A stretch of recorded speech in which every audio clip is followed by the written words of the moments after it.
मैं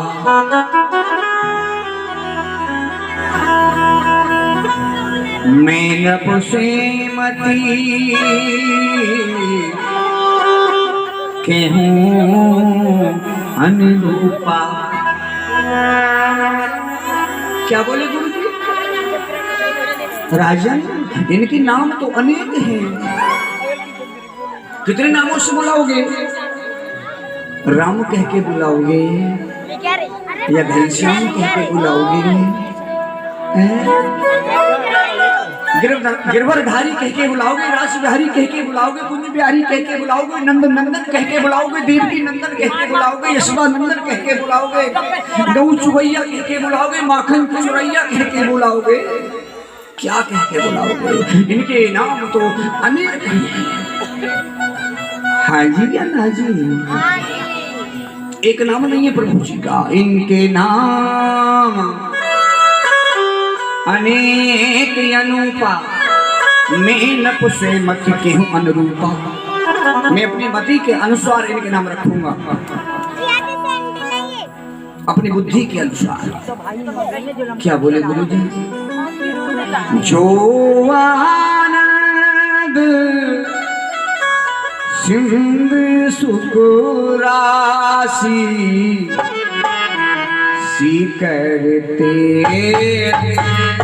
लोग सुखासी, करते लोग सुखासी।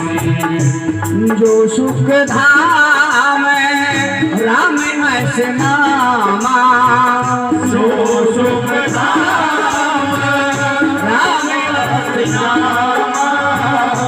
अखिले लोक दायक विश्रामा, अखिले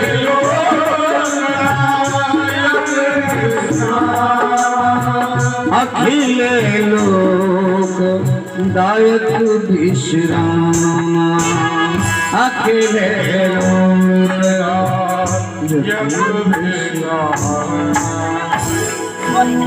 कितनी सुंदर बात कही है गुरु जी ने। और बाबा तुलसीदास जी ने तो साफ बिल्कुल समझिए कलम तोड़ दी है। कितनी सुंदर चौपाई दी है। रामायण की एक एक चौपाई प्यारे महामंत्र है, महामंत्र।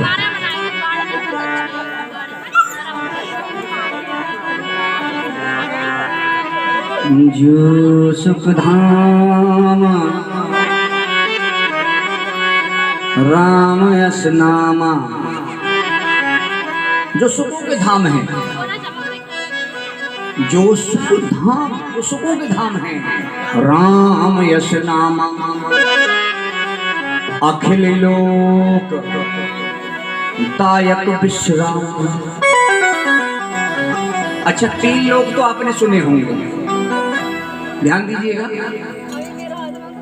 तीन लोग तो आपने सुने होंगे। पाताल लोक, जहाँ आप बैठे मृत लोक, और हमसे ऊपर जो है वो है देवलोक। ये तीन लोक हैं। हवा भी तीन प्रकार की चलती है, शीतल, मंद, सुगंध।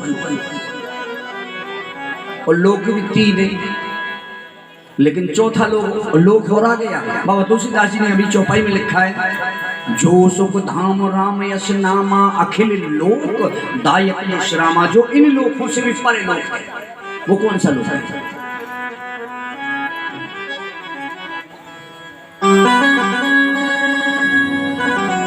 वो दूर नहीं है, और इनसे परे भी है, और नजदीक भी होता है। कोई बताएगा? 51 रुपए पुरस्कार दूंगा गद्दी से उसको।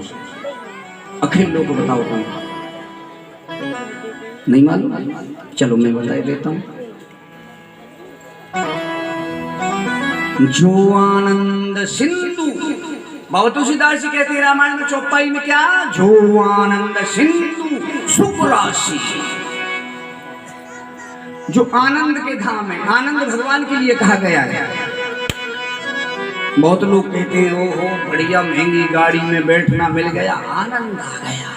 इसको आनंद नहीं कह सकते, इसको थोड़ी देर का सुख कह सकते हैं। एसी में हम लेट गए तो क्या बात है साहब, आज तो हमें एसी में सोना मिला, बड़ी अच्छी नींद आई, आनंद आ गया। उसको आनंद नहीं कहते, उसको हम सुख कह सकते हैं। इस शरीर के लिए थोड़ी देर के लिए सुख मिला, आनंद नहीं कह सकते। आनंद का मतलब तो भगवान है। एसी में सोगी तो क्या भगवान आए वहां? भगवान नहीं आए, उसे हम सुख कह सकते हैं। आनंद में और सुख में अंतर है। आनंद का मतलब है भगवान। अभी राम कथा के बाद में भागवत कथा चलेगी, कन्हैया जी का जन्म होगा, तो उसमें भी आएगा कि नंद के आनंद भई जय कन्हैया लाल की। हाँ जी कन्हैया जी, तो आनंद किसके लिए कहा है? भगवान के लिए कहा है ना। और अब तुलसीदास जी रामायण में चौपाई लिख रहे हैं, जो आनंद सिंधु सुख राशि सी करते त्रिलोक सुपासी। जो सिंधु माने समुद्र, जो आनंद सिंधु सुख राशि, जो समुद्र के समान है और सुखों की राशि है। सी करते त्रिलोक सुपासी, जो तीनों लोकों को आनंद प्रदान करने वाले, अपना आशीर्वाद देने वाले हैं।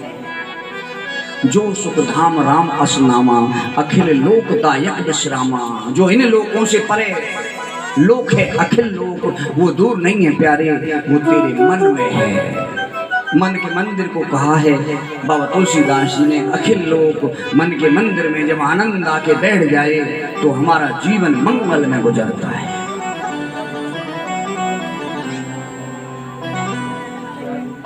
बड़े वाले का नाम रख दिया, द्वितीय पुत्र का नंबर आया।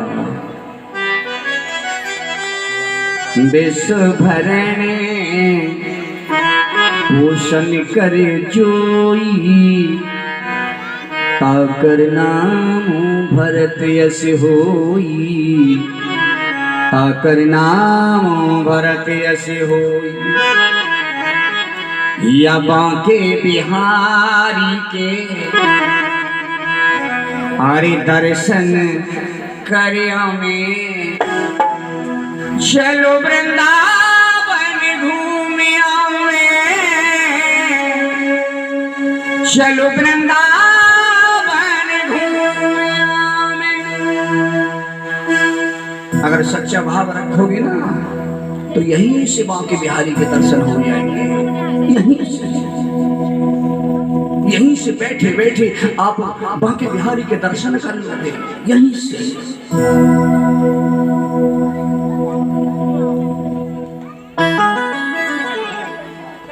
एक बीच में इसी के ऊपर एक छोटी सी कथा याद आ गई। वृंदावन में एक संत हुए थे जिनका नाम था रामदास। ध्यान से सुनिए, जिनका नाम था रामदास।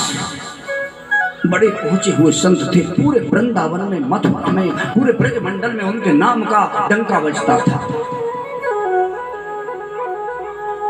तो वहां के एक राजा थे, उन्हें बड़ा अहंकार था कि मैं राजा हूं, मेरा नाम नहीं। और एक बाबा जी का नाम, एक भिक्षा मांगने वाले महात्मा का नाम, मैं भी तो उसके दर्शन करूं, कैसा है मैं भी तो देखूं। तो भगवत प्रेम योग एक बहुत महंगा महक वाला तेल मंगाया, जिसे इत्र कहते हैं, बहुत महंगा, कई हजार रुपए का। राजा था ना, उसके लिए कोई भारी बात नहीं थी। महक वाला तेल मंगाया। उस तेल की शीशी को लेके जब वो राजा रामदेव संत से मिल गया तो भगवत प्रेमी हो रामदास संत उस समय भगवान की याद में बैठे थे, भजन में, यमुना के किनारे रेती में। न कोई आसन है, न कोई चौकी है, न कोई तख्त है। आसन नहीं, रेती में बैठे थे और नेत्र खोल के भगवान के स्मरण में।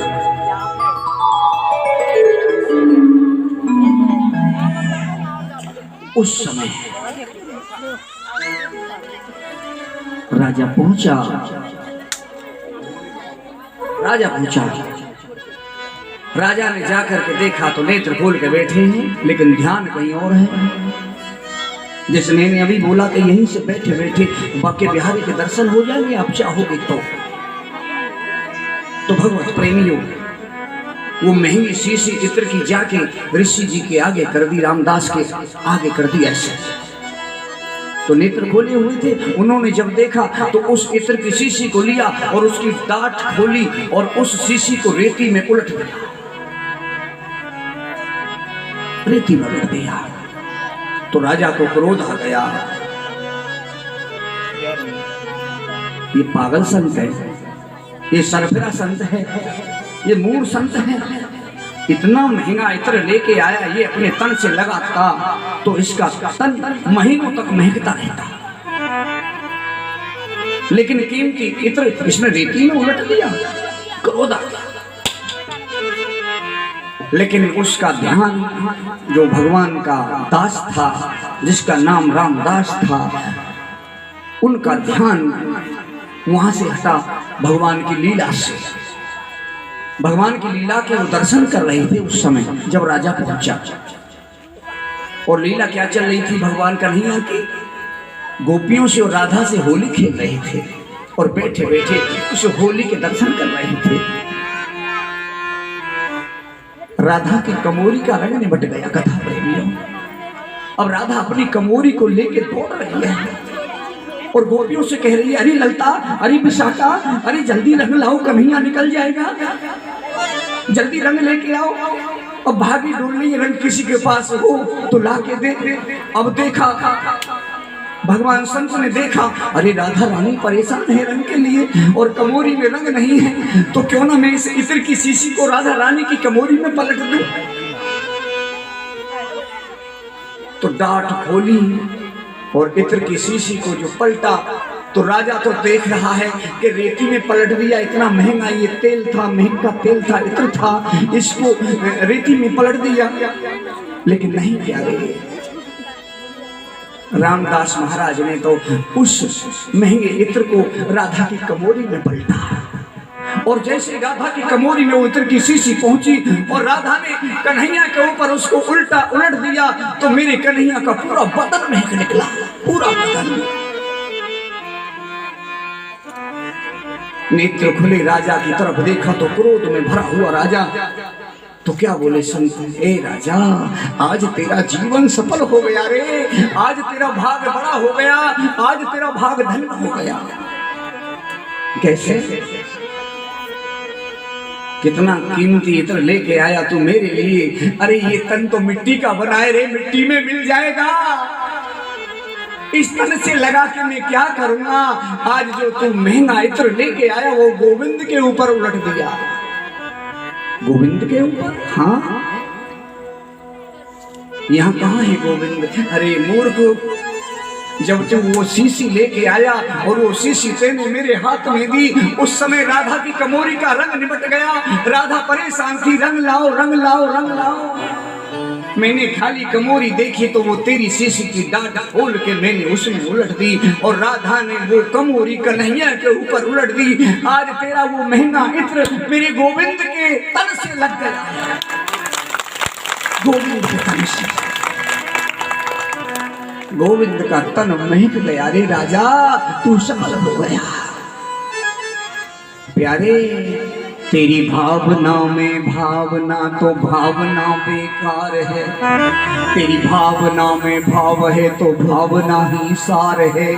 अरे भाव से मेरे गोविंद को भज ले तो तेरा भव से बेड़ा क्या पार है, बोलना पड़ेगा। तेरा भव से बेड़ा पार है।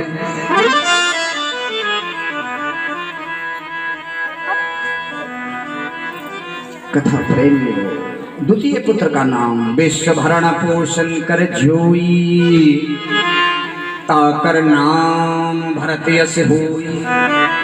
द्वितीय पुत्र का नाम मैं भरत रखता हूँ, जाके सुमरन तेरे पनासा, नाम शत्रुघ्न वेद प्रकाशा। जिसके स्मरण करने से, क्षण मात्र नाम लेने से जाके सुमरण के रिपु नासा, दुश्मन का सत्यानाश हो जाता है। एक बार नाम ले लीजिए, बोलो शत्रुघ्न भगवान की जय। उनका स्मरण करने से दुश्मन का नाश हो जाता है।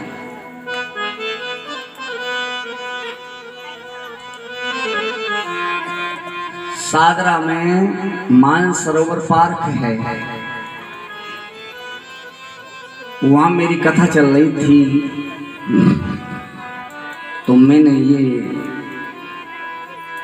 चौपाई बोली, जाके सुमरण तेरे पुनासा नाम शस्त्र वेद प्रकाशा। तो मैंने कहा कि अगर किसी को दुश्मन का नाश करना है तो भगवान शत्रुघ्न जी का नाम लिया करो। तो दूसरा दिन जब आया तो एक बहन मेरे कमरे में पहुंची और मुझसे बोली, व्यास जी मैंने तो पूरी रात शत्रुघ्न भगवान का नाम लिया, मेरे दुश्मन के तो कान में भी चीसना भाई।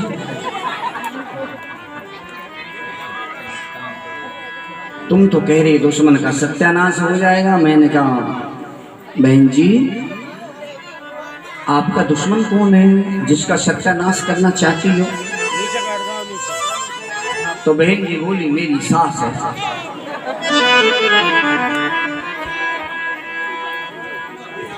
हमने पूछा सास? हाँ। तुम्हारी दुश्मन तुम्हारी सास है, उसको मारना चाहती हो? हाँ। रोज लड़े, बढ़िया खान देना, बढ़िया पैरन देना, निकमनक आराम करन देना। तो मैंने हाथ जोड़ के कहा बहन जी सास कभी दुश्मन नहीं होती है, सास को तुम माँ की जैसी समझो। लेकिन एक बात बोलो मेरी मैया हो, आप भी जरा सास ही बन के रहो। मेरी बहन अपना घर बार छोड़ के, परिवार छोड़ के, माँ का दुलार छोड़ के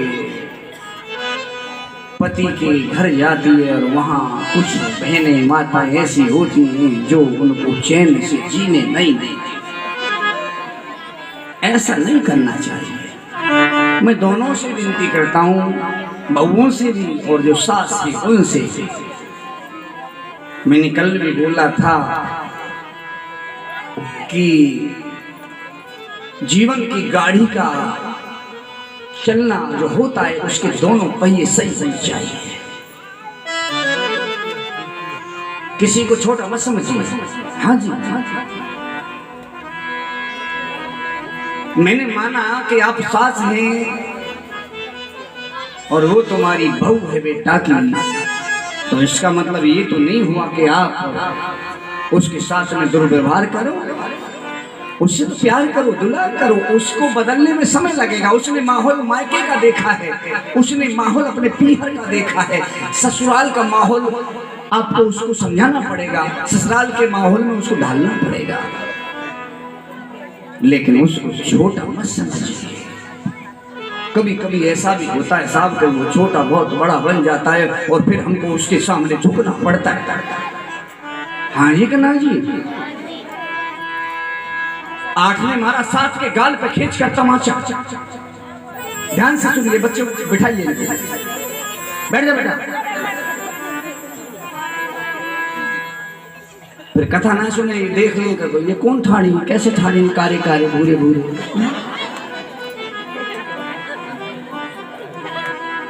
आठ ने मारा साथ के गाल पे खींच के तमाचा तो साथ रोने लग गया और बोला भैया आपने मेरे को क्यों मारा?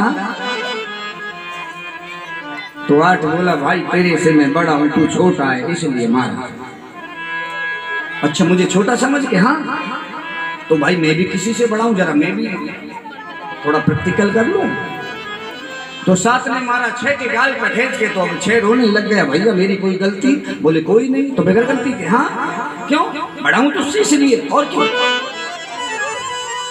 अच्छा आप मुझसे बड़ी तो बगैर गलती के मारोगे? मारूंगा। तू कुछ करेगा मेरा? बता क्या करेगा? बोल, बोलना क्या करेगा? छह बोला तो भैया मैं भी मारूंगा। कैसे? तो 6 ने मारा 5 के गाल पे, 5 ने 4 के गाल पे, 4 ने 3 के पे, 3 ने 2 के पे।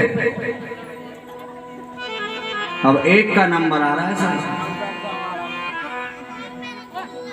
तो 1 बोला भैया मुझे मारेगा तू? मारने से पहले मुझे मारेगा तू? हाँ मारूंगा। मार ले भैया, पिटना तो है ही, हम तो छोटे बना दिए ना भगवान ने, इसलिए हमें पिटना है भैया, मार भाई। तो 2 ने मारा 1 के गाल पे। अब 1 बोला मैं किसको मारूं? तो 1 को याद आया, अरे अभी तो तुझसे भी कोई छोटा है, अभी तो 0 बाकी है। 1 को याद आया। अब 1 ने 0 को मारा नहीं, मारने से पहले 0 रोने लग गई।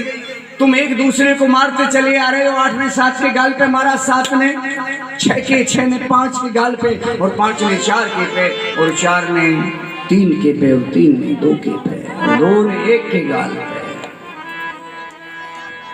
मारने से पहले 0 रोने लग गई, भैया मुझे मत मारना, क्योंकि मुझसे छोटा कोई है ही नहीं, मैं किसको मारूंगी?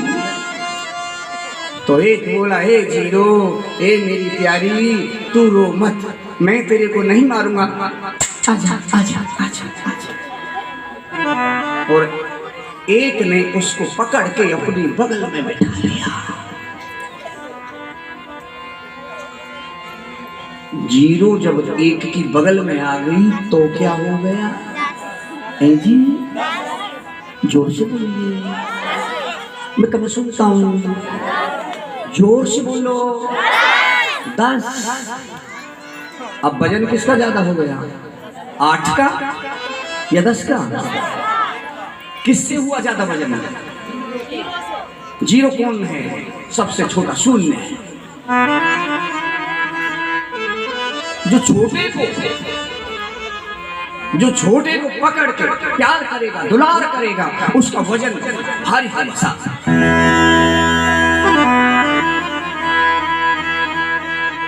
हाँ जी ना जी, इसलिए कभी छोटों को मारिए मत, धुदकारिए मत, प्यार करिए, दुलार करिए प्यारे। तेरा वजन भी ऐसा होगा जैसा 1 का हो गया 0 को बगल में बिठा के। बोलना तो पड़ेगा राधे राधे। तो मैंने कहा बहन जी सासू दुश्मन नहीं होती। आपने पूरी रात शत्रुघ्न भगवान का नाम लिया सासू जी को मारने के लिए। मैंने उसके लिए नहीं बोला, मैंने बोला है काम क्रोध मद लोभ मोह, इनका सत्यानाश करता है भगवान शत्रुघ्न का नाम। जाके सुमरण के रिपुनाश,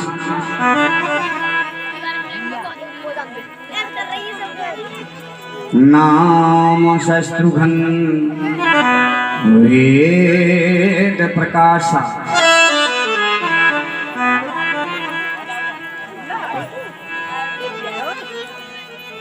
शत्रुघ्न भगवान का नाम लेने से 5 चीजों का सर्वनाश होता, काम क्रोध मद लोभ मोह, और यही हमको नरक का रास्ता दिखाते हैं साहब। जो कामी पुरुष होते हैं भगवान कभी उनके यहाँ नहीं आते। कामना कामी पुरुष कई प्रकार के होते हैं, कई प्रकार के।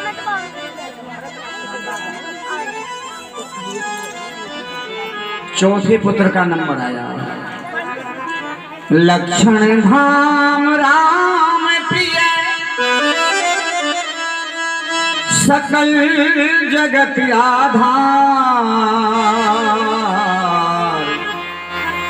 गुरु वशिष्ठ तहाँ राखे लक्ष्मण नाम उदार। चौथे पुत्र का नाम जो लक्ष्मण के धाम है उनका नाम लक्ष्मण रखा। बोलो लक्ष्मण जी महाराज की। कथा प्रेमियों, धीरे धीरे पले बड़े हुए, गुरु जी के आश्रम पर पहुंच गए। गुरु जी ने पढ़ाया, उन्हें शिक्षा दी, और चारों भाई धीरे धीरे 15वीं साल में चल गए। उसी बीच में जो ये कथा कही में गाई, अगली कथा सुनो मन लाई। सुखदेव भगवान कहते हैं राजा परीक्षित, भगवान 15वें वर्ष में चल गए और उसी बीच मुनि विश्वामित्र जी आए अपने यज्ञ की रक्षा के लिए मांगने के लिए। तो दशरथ जी बड़े व्याकुल हो गए। कहाँ सुंदर सुत परम किशोरा, कहाँ निश्चर अति घोर कठोरा। मेरे छोटे छोटे सुकुमार गुरुजी उनसे लड़ नहीं सकेंगे, वो विशाल राक्षस मेरे बेटाओं को मार देंगे। चौथे पन पाए सुतचारी, विप्र वचन नहीं कहे बिचारी। मेरा बुढ़ापा आ गया गुरुजी, मुझे बुढ़ापे विचार पुत्र मिले हैं, आपने कुछ विचार भी नहीं बोला। मांगो भूमि धैन धन कोसा, सर्वस्ते हूँ आज सही रोसा। आप कुछ भी मांग लीजिए, मैं आपको दे दूंगा। भूमि मांग लीजिए, काम धेनु गाय मांग लीजिए, मांगिए भूमि धेनु धन कोसा। पृथ्वी मांग लीजिए, मांगिए भूमि धेनु कामधेनु गाय मांग लीजिए, मांगिए भूमि धेनु धन, कितना भी धन मांग लीजिए। कोसा मेरा खजाना मांग लीजिए, सर्वस्व हूँ आज से रोसा। किसी की इजाजत नहीं लेनी है मुझे, सब कुछ नौछावर कर दूंगा, लेकिन राम लक्ष्मण नहीं दे सकता। तो क्रोध आ गया मुनि विश्वामित्र जी को। तू नहीं जानता मुझे, मैं वही विश्वामित्र हूँ, तेरे पूर्वर हरिश्चंद्र को लेके मैंने काशी में जाके बेचा था। हरिश्चंद्र को ले जाके काशी में बेचा था, मैं वही विश्वामित्र हूँ। तेरी अयोध्या नगरी को मैं भस्म कर दूंगा, सरयू से जल लेके आता हूँ। और उस समय गुरु वशिष्ठ जी आए, दशरथ जी को समझाया, राम जी को दे दीजिए। गुरु जी की आज्ञा का पालन किया, राम जी को और लक्ष्मण जी को गुरु के अर्पण कर दिया। सौंपे भूपत ऋषि है सुत, बहुविध देत आशीष। जननी भवन गए प्रभु, चले नाय पद शीश। मैया के महलों में गए, मैया ने देखा कहाँ जा रहे हो। मैया ऋषि जी की यज्ञ सफल करानी है। तो मैया रोने लगी। राम जी ने मां को समझाया, जल्दी लौट के आ जाएंगे, चिंता मत करो। मैया बोली, बेटा तुम्हारे बगैर कैसे रहूंगी, मैं कैसे जीऊंगी, मुझसे रहा नहीं जाएगा। और तुम्हारे पिता की आज्ञा है तो इसमें मैं कुछ कर भी नहीं सकती। अब आप जाओ, मेरा आशीर्वाद तुम्हारे साथ है। कथा प्रेम लो। राम जी आगे बढ़े, ताड़का का वध किया। रास्ते में एक चमत्कार देखा, एक पत्थर की शिला नजर आई। बड़ा सूनापन था वहां, और वहां के जो वृक्ष थे, बड़े बड़े दरख्त, वो सब सूखे हुए थे। तो हाथ जोड़ के विनती की, गुरु जी ये कौन सा आश्रम है, ये किसकी शिला है? पूछा मुनि है शिला प्रभु देखी, सकल कथा सब कही विशेषी। गौतम नारी साप वश, उपल दे है धर धीर। चरण कमल रज चाहती, कृपा करो रघुवीर। राम, ये अहिल्या है, इसके पति ने इसको साप दे दिया, ये पत्थर की शिला बना बना तुम्हारे चरणों की रज चाहती है, अपने चरणों की रज दे करके इसका कल्याण कर दीजिए राम।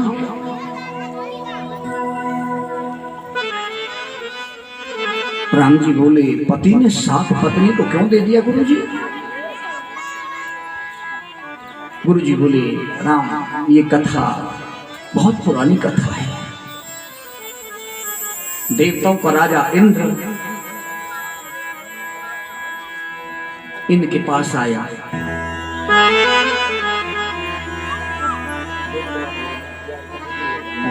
इनके पास आया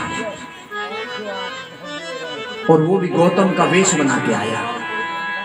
भगवत प्रेमियों, अहिल्या किसकी पुत्री थी? ब्रह्मा जी की। अब जब ब्रह्मा जी की पुत्री होगी तो सुंदर तो होना कोई गलत बात नहीं है। भगवान की पुत्री थी, इतनी सुंदर थी कि उस समय में अहिल्या से संसार में कोई सुंदर नहीं था। तो इंद्र ने सभी देवताओं को बुलाया और पूछा कि मृतलोक में सबसे सुंदर स्त्री किसकी है?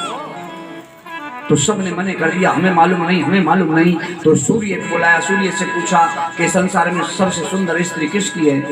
तो सूर्य बोले, महाराज मेरे अंदर तो तेज इतना है कि जो सुंदर स्त्री होती हैं, जो सुंदर माताएं बहनें होती हैं, वो मेरे तेज से घर में छिप जाती हैं, बाहर नहीं निकलती। मेरे भाई चंद्रमा से पूछो, इसको मालूम होगा। तो चंद्रमा को बुलाया और चंद्रमा से पूछा कि आपको मालूम है संसार में सबसे सुंदर स्त्री किसकी है? तुम्हारे अंदर तो ऐसी शीतलता है कि सुंदर स्त्री रात को सब बाहर निकल आती है, बताओ कौन है? तो चंद्रमा बोला, महाराज सबसे सुंदर गौतम ऋषि की पत्नी अहिल्या है। तो इंद्र बोला, आपको उसके घर के बारे में कुछ मालूम है? बोले, हाँ, झोंपड़ी पड़ी है जंगल में, वही रहती है।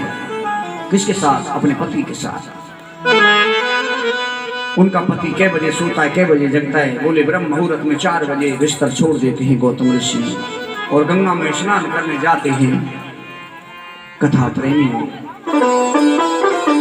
पहले घड़ी बड़ी कोई नहीं थी, ये घड़ी वगैरह, ये मोबाइल वगैरह ये तो अब चले हैं। पहले मुर्गा बोला करता था, वो समय और था, आज समय और, आज कौवा बोलते हैं। पहले चिड़िया चहकती थी, आज कौवा बोलते हैं। हाँ जी है ना जी, चिड़िया तो न जाने कहाँ चली गई। वक्त बदल रहा है, कलयुग चल रहा है, फैशन का दौर चल रहा है, फैशन दौड़ रहा है, देश पीछे फैशन आगे। न लड़के का पता न लड़की को पता,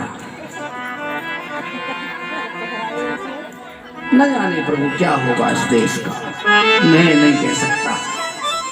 न जाने क्या होने वाला है। 70-70 गज के पहले माता बहनों के लहंगा हुआ करते थे, कमीज ओढ़ना, कितना अदब का पहनावा था। लेकिन आज क्या बात है साहब, क्या बोलूं, बोलना ठीक नहीं है।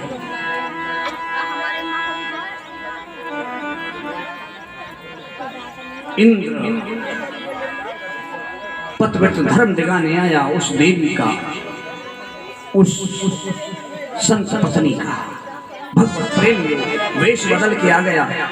मुर्गा बोला तो जरूर, लेकिन वो मुर्गा मुर्गा नहीं था, मुर्गा बन गई चंद्रमा।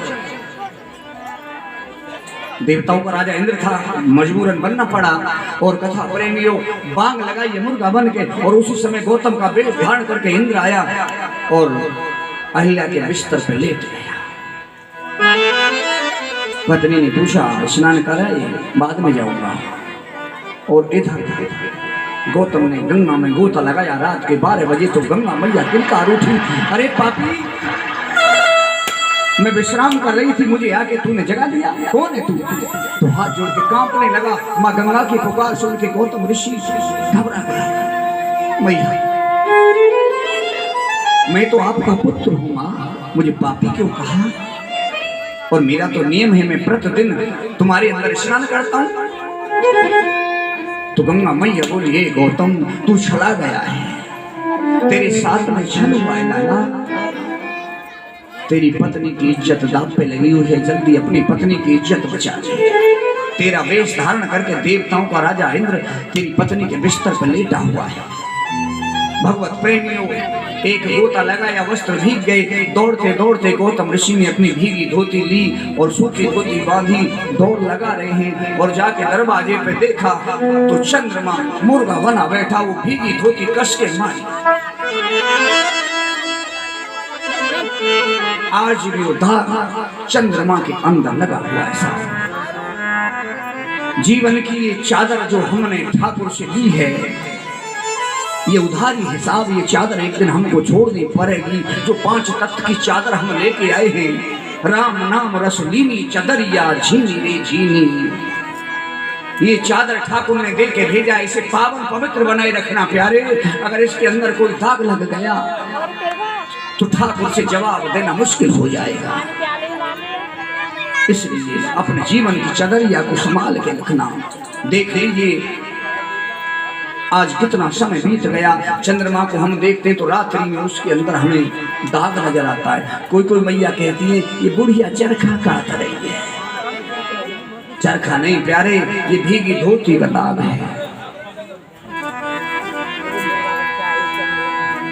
मार दिया धोती का कस के। जीवन में तेरे अंदर से दाग नहीं जाएगा। चंद्रमा, तूने इंद्र का साथ दिया, मेरी पत्नी के धर्म दिगाने में तेरा भी हिस्सा बराबर है पाप का। अंदर पहुंचे कथा प्रेमियों तो इंद्र के लिए क्रोध आ गया, बुरा भला कहा, मैं तुझे साफ देता हूँ, तेरे शरीर में अनेकों भग पैदा हो जाए।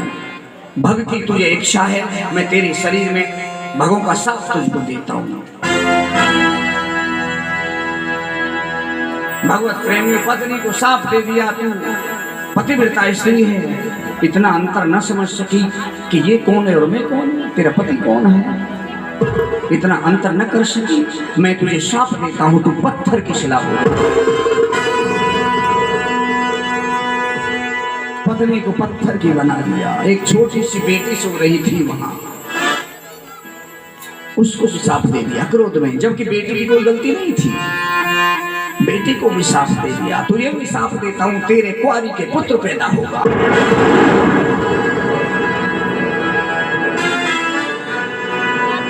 बेटी को भी साफ दे दिया। और ये बेटी कौन थी? अंजनी, पवन पुत्र हनुमान की मां। बोलना तो पड़ेगा सबको, राधे राधे।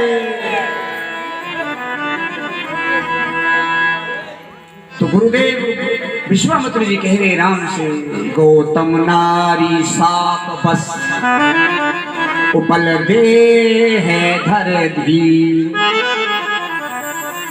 चरण कमल रज चाहती, जरा कृपा करो रघुबीर। कृपा करो। भगवान ने कहा ये तो ब्राह्मण है, मैं क्षत्रिय हूँ, ब्राह्मण से मैं अपना पैर कैसे लगा सकता हूँ? ब्राह्मण तो पूजनीय होते हैं। भगवत प्रेमियों, ब्राह्मण का छोटा सा बच्चा भी हो तो उसका सम्मान करना चाहिए। अगर ब्राह्मण का हम अपमान करते हैं तो भगवान को बुरा लगता है।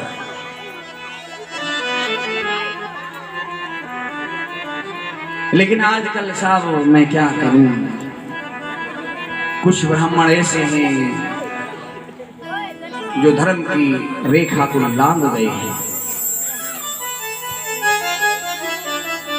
ब्राह्मण वो ये कौन सा जो धर्म की मर्यादा में रहता हो, धर्म रक्षति।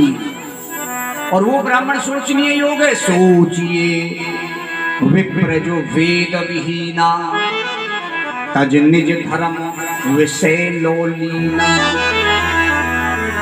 वो ब्राह्मण सोचनीय योग है जो वासनाओं में लीन रहता हो, वेदों को न जानता हो, वो सोचनीय योग है। मदरा पीता हो, आमेश खाता हो, ये ब्राह्मण का कर्म नहीं है। तो भगवत प्रेमी राम जी ने कहा मैं अपना चरण कैसे लगाऊं? हम करें ब्राह्मणों की सेवा, क्या बोले राम जी? प्रभु हम करें ब्राह्मणों की सेवा, ये सरताज हमारे होते हैं, ब्राह्मणों के ही द्वारा मुनिवर सब काज हमारे होते। तो गुरु जी बोले राम तुम सामर्थ्यवान हो, सामर्थ्यवान को कोई दोष नहीं लगेगा, आप चरण लगाइए उद्धार करेंगे इसका। तो गुरु जी की आज्ञा मान के अपने चरणों की धूली अहिल्या अहिल्या तो सुंदर स्त्री बन के चरण पकड़ के रोने लगी। हे प्रभु तुम बिन दीना नाथ जग में दूजा कौन हमारो, पतने साप जो मोहे दीना मोह पत्थर की सिला कर दीना। हे प्रभु दीनानाथ अधीना मुझे किस विध मिले किनारो। हे प्रभु तुम बिन दीना नाथ जग में दूजा कौन हमारो। क्या चाहती हूँ मैं? आपके धाम जाना चाहती हूँ, पति लोग जाना चाहती हूँ। भगवान बोले तथास्तु।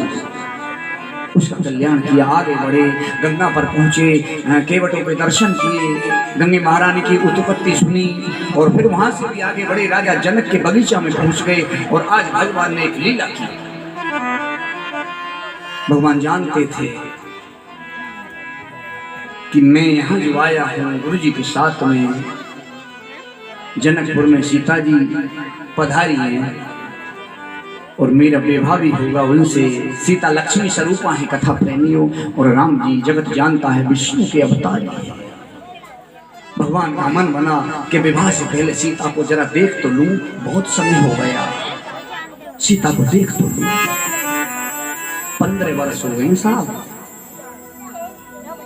बगैर लक्ष्मी से मिले, क्योंकि भगवान की उम्र 15 वर्ष की हो गई है। मिलने का बड़ा मन है राम जी का, मिला जाए तो कैसे मिला जाए। तो एक लीला की भगवान ने, लक्ष्मण जी इधर खड़े हैं, राम जी इधर खड़े हैं, बीच में गुरु जी बैठे हैं।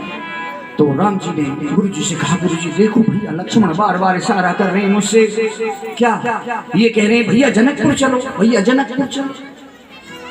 जबकि लक्ष्मण का ऐसा कोई विचार नहीं था कथा प्रेम, लेकिन राम जी का मन था कि विवाह से पहले मैं सीता को देख लूं।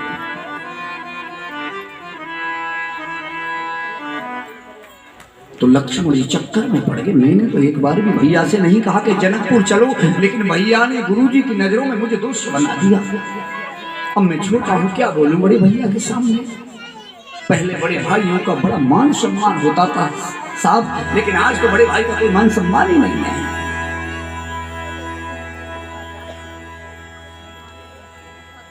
गुरु जी की तरफ फिर इशारा किया राम जी ने, देखो फिर इशारा कर रहे लक्ष्मण जी।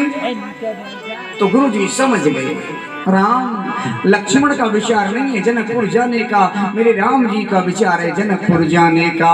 जाओ देख आओ नगर, आगे अभी गुरु जी ने क्या, जाओ देख आओ नगर सुख निधान दो भाई,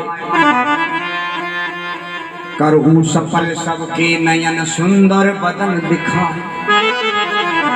जाओ मैं तुम्हें आज्ञा देता हूं। तो राम जी चले, गुरु जी को दंडवत प्रणाम कर, बेटा थोड़ी चीख डालो, चीख चल चल। जैसे ही नगर में प्रवेश किया तो वहां की जो युवती थी, युवती भवन झरोकन लाज। राम जी सुंदर थे ना, लक्ष्मण जी भी बहुत सुंदर थे। अब जो भी देखता है ना राम जी को मूर्छा आ जाती है, एक बार तो चक्कर खा के गिर पड़ता है।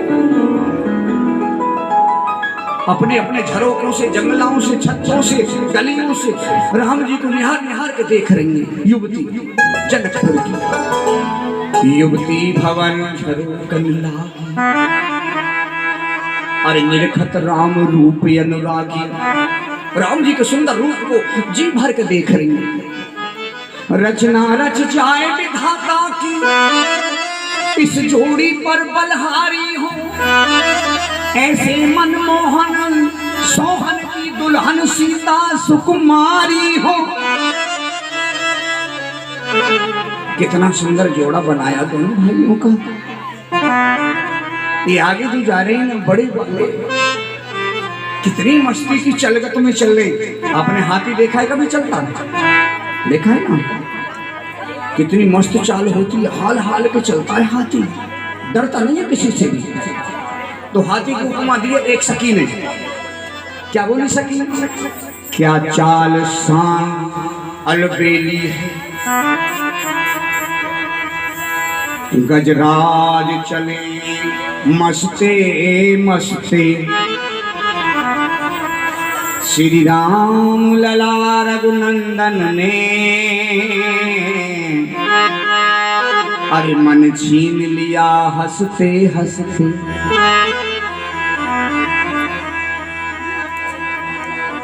जब राम जी थोड़ा सा किसी की तरफ मुस्कुरा देते हैं ना, तो सामने वाले को ऐसे लगता है कि मेरा तो दिल निकाल के ले गया ये, अब किसके सहारे जीऊंगी मैं।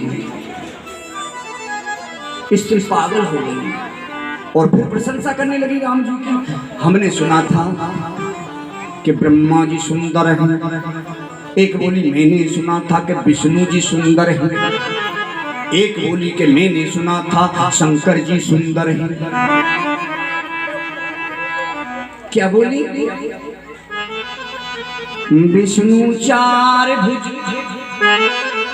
विधि मुख चारी, बिकट वेश मुख पंच पुरारी। मैंने सुना है विष्णु जी के चार भुजा हैं, वो बड़े सुंदर है। विष्णु चार भुज विधि मुख चारी। दूसरी बोली मैंने सुना है ब्रह्मा जी के चार मुख हैं, वो बड़े सुंदर है। विष्णु चार भुज विधि मुख चारी। तीसरी बोली बिकट वेश मुख पंच पुरारी। मैंने सुना है कि शंकर जी बड़े सुंदर हैं, उनका बिकट वेश है और उनके 15 नेत्र हैं और उनके 5 मुख हैं। लेकिन ये तो उनसे भी सुंदर है। एक 17 साल की दुकरिया बोली अरे सुन नहीं हो बहना,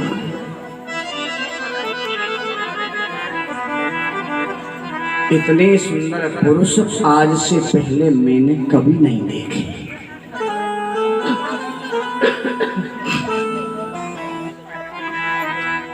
तो दूसरी बोली फिर क्या करेगा? मेरे तो ऐसा मन कर रहा है बड़े बारों अगर मोती ब्याह कर लेना तो पूरे परिवार छोड़ कर यही के संग चल दूंगी।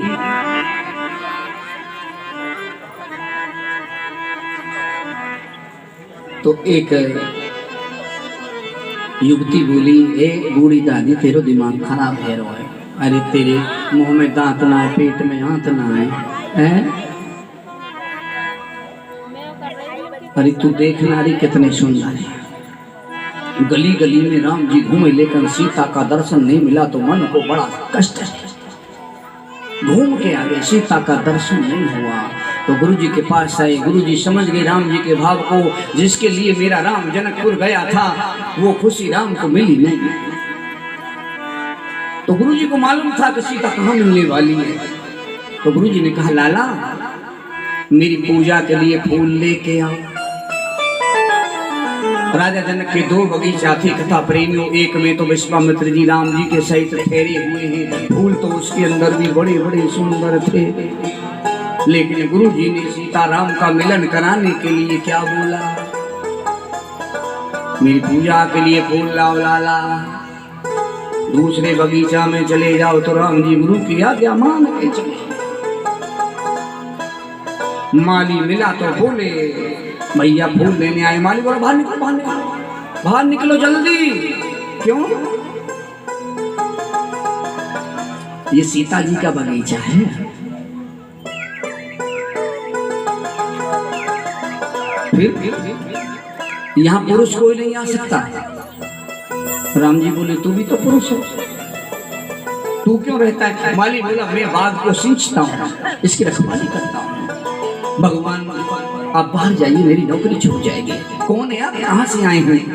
राम हमारो नाम है पुरी अयोध्या धाम गुरु पठाए सुमन हित सुन माली निज धाम। पुष्प दे दो पूजा के लिए। अरे राम जी तुम्हारे हाथ जोड़े तुम्हारे पैर पकड़ूं, मेरी नौकरी छूट जाएगी, सीता जी आने वाली हैं, जल्दी निकलो। राम जी बोले क्या बोला? सीता जी आने वाली हैं, जल्दी निकलो। बोले अब तक तो निकल जाते पर अब नहीं निकलेंगे, अब नहीं जाने वाले। जिसकी तलाश थी वो आएंगे तो अब क्यों जाएंगे हम? नहीं जाएंगे। तो राम जी जिद पकड़ के, तो माली बोला ये जाने वाले हैं नहीं, तो हाथ पकड़ के बोला एक काम तो कर सकते हो। क्या? रोश में छिपके तो बैठ सकते हो? हाँ ये कर लेंगे। तो आ जाओ। तो माली हाथ पकड़ के ले गया राम जी का एक सूखी सी रोश में जाके बिठा दिया। यही भगवान बोले चिंता मत करो, यही मिलेंगे। और इतने में सीता जी आ गई अपनी सखियों के साथ में, 4-6 सखी सहेली साथ में कथा प्रेमियों। सीता जी आई और सीता जी ने आकर के माली से कहा, रोज माली फूल ला के देता था सीता को। उस दिन भी यही हुआ। सीता ने अपने जो फूलों की डलिया थी वो माली को दी, माली फूल लेके आओ पूजा के लिए। तो माली डलिया लेके चला तो सीता जी को कुछ आभास हो गया, आज तो कोई अपना यहाँ आया है। कभी कभी ऐसा होता नहीं होता, कोई हमारा ज्यादा प्रेमी अगर आवे तो कुछ कुछ हमें ऐसा आभास होता है कि आज कोई आने वाला है।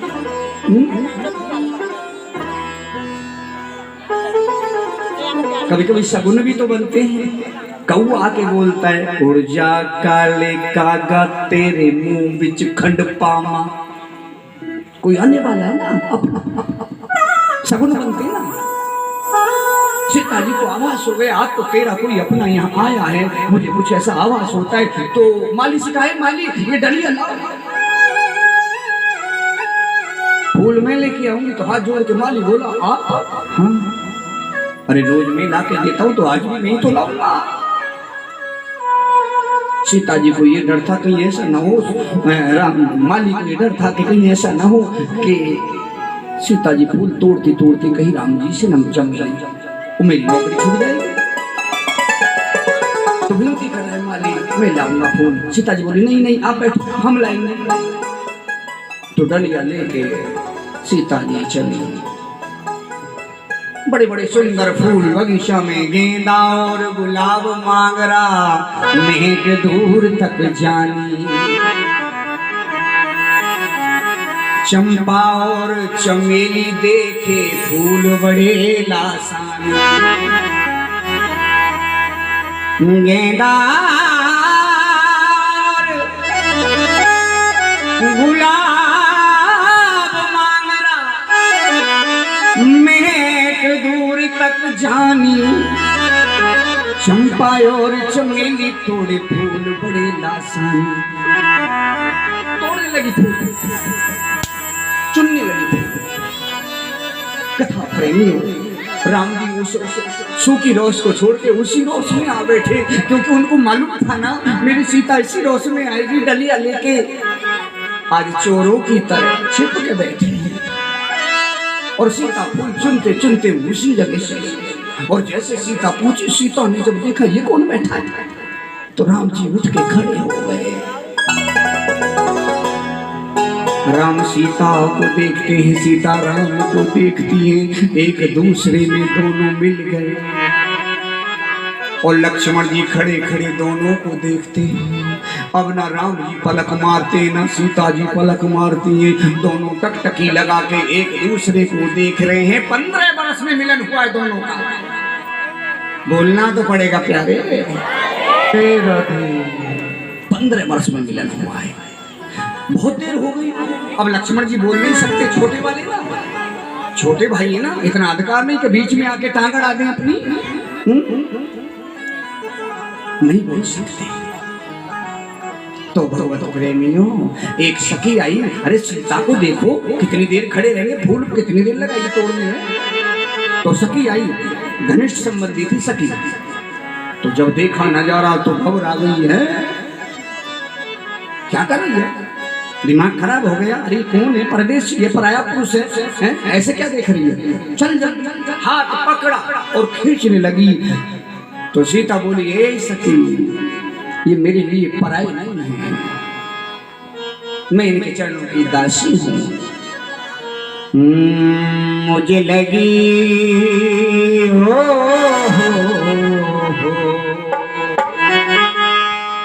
मुझे लगी, ए जी लगी, हाँ जी लगी, इन्हीं संग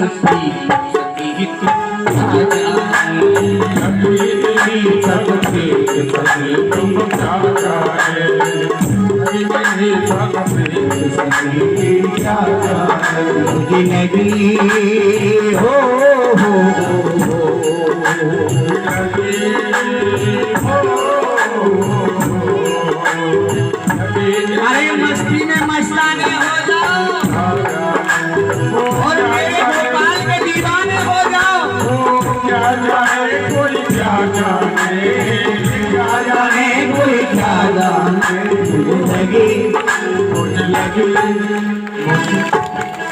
मुझे लगी रखनी संग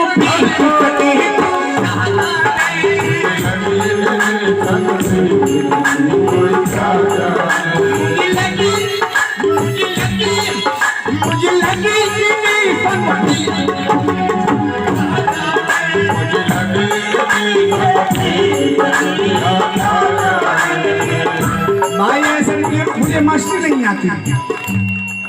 जरा मेरे खरतालों से मिलकर हाथ उठा के ताली बजा के दिखाओ, हाथ ऊपर करके पीछे वाले भी हरी वो।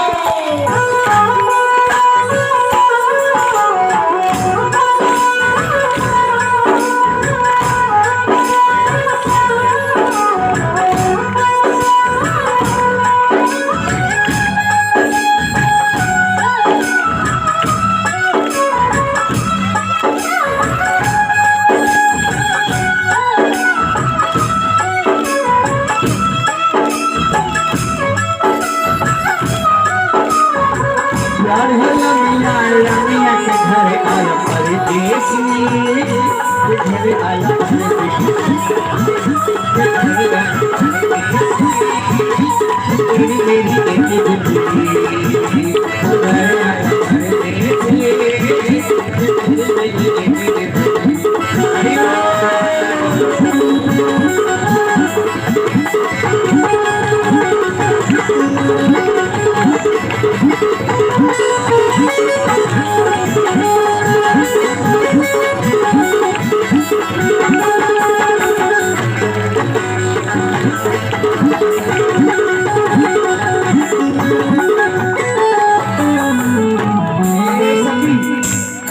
ये पढ़ाई नहीं है, ये मेरे अपने हैं। छवि लखी मैंने इनकी जब से,